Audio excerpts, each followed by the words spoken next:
Australia that we're probably not that far behind the UK, but that's probably a good time for Emma to pick up on that.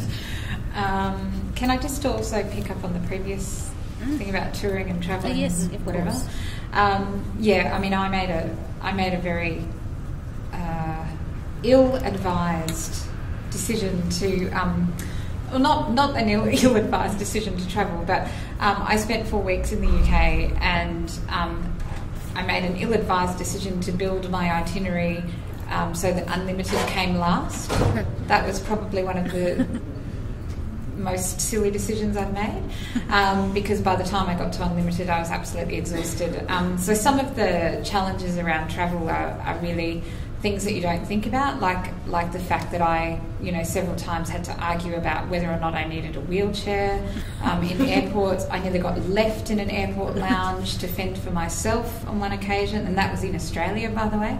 And then, had to, wait an hour and a half when I arrived in the UK to get meet and assist, which after a massive international flight, was quite Really traumatic.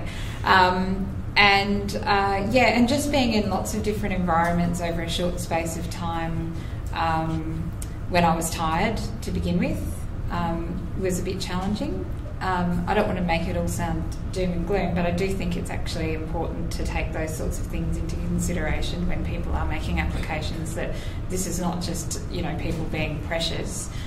These things, they actually do take a toll on people's health and well-being. So, I think on the upside, from an access point of view, I had some really interesting experiences. For example, being able to travel on buses that talk and tell you what stops are coming up. I've never had that experience before. I was actually able to travel on a